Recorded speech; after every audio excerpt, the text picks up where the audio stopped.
Hello and welcome to Bear Necessities. My name is Bear and today I want to briefly go over open world dungeon options in Classic EverQuest 2.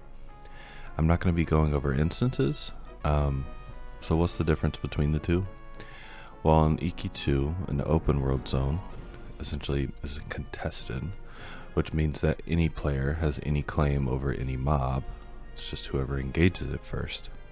Instances are spawned areas that you and your group only have access to, and the mobs are all yours. Open world dungeons are great group content in EverQuest 2, and definitely give you that dungeon crawl feel. You'll be able to ground out XP and kill mobs while making your way through different name mobs that drop loot along the way. So without further ado, let's get started in Blackburrow. Located off of South End Tonica, Blackburrow is populated by the Blackburrow Gnoll clan. It's a great leveling option for those who start on the Kino side and want to dungeon crawl in their early teens to late teens or early 20s. Notable things in Blackburrow are the caves and mines full of gnolls, their vaults, barracks, and eating areas. There's an old nod to EQ1 with a collapsed cave that used to lead to Hollis. Things to do while you're in Blackburrow: make sure to get the Gnoll language quest and the Gnoll lore and legend done while you're here. Also, once you're into your late teens, there's some spiders in the depths of Blackburrow, as well as brewers making the fabled Blackburrow stouts and ales that kind of harken back to EQ1 as well. The zone has very high mob density, so make sure you be careful when you're pulling and you're using blue AoEs, as you're likely to get ads. Also, I wanted to make a note here: you can come here as a Freeport character, but it is quite a run for the low level, so be careful if you're traveling from Freeport to Blackburrow. Next up is Wailing Caves. Wailing Caves is located in the northeast area of Common Lands. The orcs that follow the infamous Lord Ree are holed up within the caves, preparing their attack on Freeport. If you start in Freeport, this is your first open world dungeon option in your low teens and can take you to your late teens or early 20s. Notable mobs in the Wailing Caves are numerous undead mobs, wisps, spiders, mimics, and orcs. If you dive deeper into the caves, you'll primarily interact with orcs, and there are a number of named along your crawl. Make sure to get the orc language and orc lore and legend quests here. You may also be able to get skeleton lore and legend quests done as well, as there are a number of skeletons at the top of Wailing Caves. This zone has very high mob density, so be careful while pulling using blues, but this is overall a great place to level with your Freeport companions. Another note here: you can come as a Kinos character, but it is quite a run, so be careful if you're traveling from Kinos to Wailing Caves. Alright, next we'll talk a little bit about Stormhold. So if you go back to Tonica, Stormhold is a keep in the southeastern quadrant. Inside are skeletons, zombies, and oozes. I spoke about this in my leveling guide, since I utilized this as my first group dungeon, but it's a great place to dungeon dive and level. Notable things to keep in mind: make sure to get your skeleton and zombie lore and legend done while you're here. Also, watch out for the scions, as they have huge aggro range, and mob density is also very high in Stormhold, so be careful with pulls and blue AoEs. Same thing as Blackburrow, you can come here as a Freeport character, but it's quite a hike, so be careful with travel. Back to the Common Lands side. Fallen Gate is a dungeon off the west side of Common Lands, and from a lore perspective, it's actually one of the gates of Neriak from ages past, specifically the Foreign Quarter.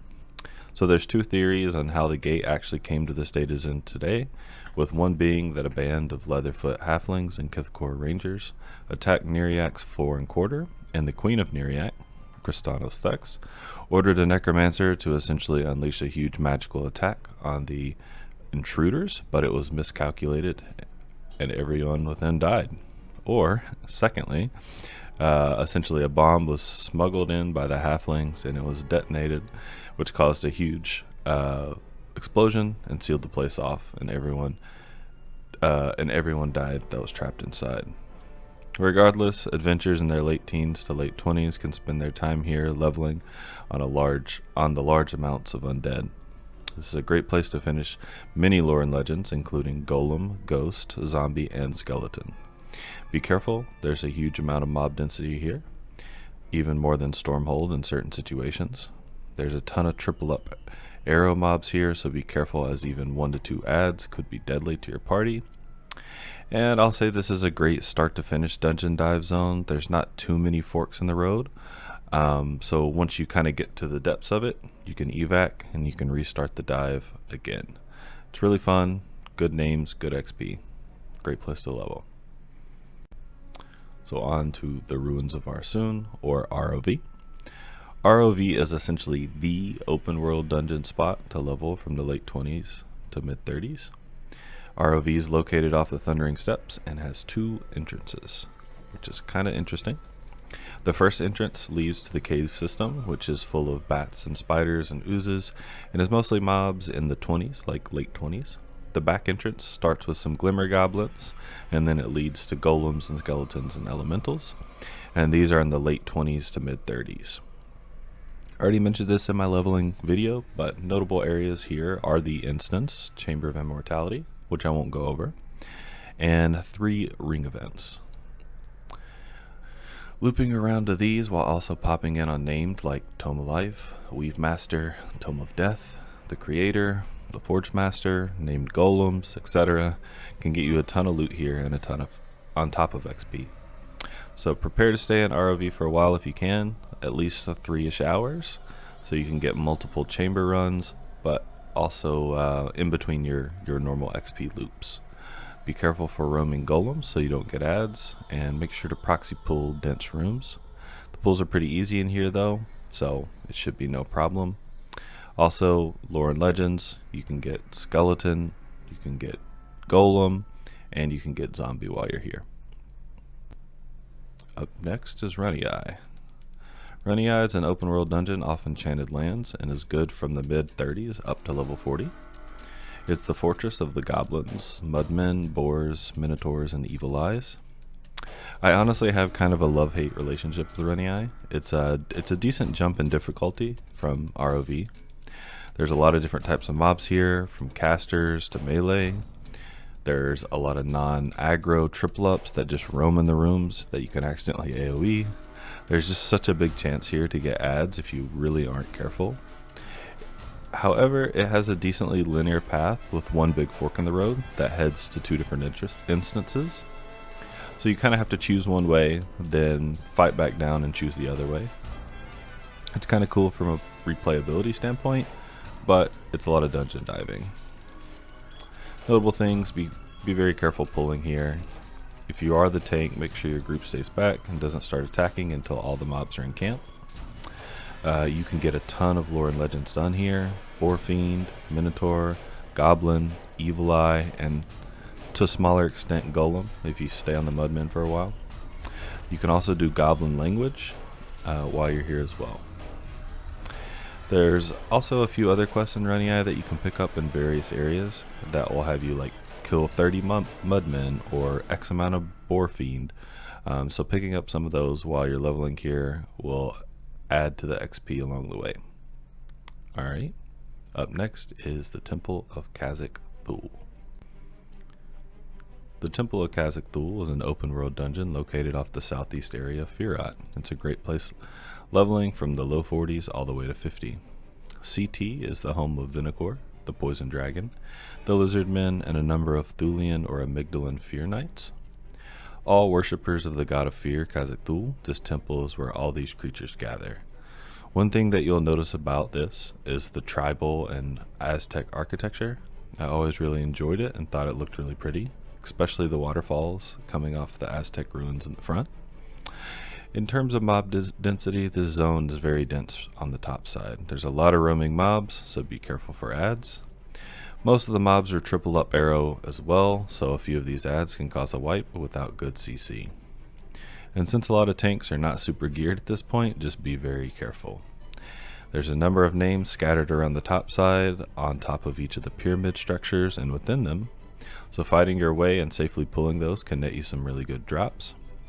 Be careful if Vinicor is up. He sits in the middle of the top area, and if you pull him, you will definitely quickly wipe. The bottom side has these interesting eyeballs that follow your screen, just in the vines in the wall. I think that's pretty cool. The mobs down here are pretty high level, but each room only has a few encounters, so it's not hard to slowly work your way through the tunnels. Make sure to pull back out of the room to avoid multiple encounter scenarios. Also, make sure to pick up and potentially finish Lizardman lore and legend, as well as Lizardman language while you are here. Up next is Permafrost, home of the frost giants, some frost goblins, and the vision of Vox. Permafrost is located off the northern side of Everfrost and is a great leveling spot from mid-40s to 50. The mob density here isn't too high, so pulls are pretty easy. The zone feels massive and is a bit larger than life, so I feel there's plenty of breathing room and it's an easy dungeon crawling experience. Stuff does hit pretty hard for under-geared adventurers, so make sure to heal and DPS hard, and only pull a few mobs at once. There's a lot of named mobs here to roam around and kill that drop some really good loot that will serve you even at level 50 until you get upgrades otherwise. Be careful in the vision of Vox's room. You must walk around on the walls on the left or the right side, because if you touch the floor, Vox will aggro you. There's a number of quests you can pick up in the area and a few ring events as well, so keep an eye out for those. Otherwise, make sure to get the giant language done while you're here, as well as giant lore and legend. You can also get some golem lore and legend items here from the constructs in the hallways. Alright, let's move on now to Solusek's Eye. If the icy cold isn't your thing, you can get the exact opposite in Solusek's Eye. Located in the middle of lava volcano, you can journey to the center of the earth while leveling from the mid-40s to 50. Jokes aside, there's a lot of mobs here, including ghostly gnome miners, elemental rock formations, rumblers, djinn, and fire giants located in the giant fortress deeper in the zone. There's a decent amount of ring events and named along your dungeon crawl, so make sure to hit those up. Also, if you are diving this dungeon for the first time, make sure that you pick up the teleporter once getting to the giant fortress. It makes traveling to the giant fortress area instant, and you don't have to fight down again. It's located as soon as you get to the fortress in a little alcove on the left, and in the same room as Speaker of the Fates. Mob density is pretty high here in the top area, so be careful with pulls. However, once you get down to the giant fortress, you do have a lot more space between mobs, and it's a little bit easier. You can pick up Ghost, Elemental, Giant, and djinn lore and legend here. Djinn and Elemental are a little bit fringe, so finishing those here is pretty nice. Also, you can do Giant language if you're making your way through the fortress. Once you go down the lift, be careful and make sure you don't fall off the translucent pathways.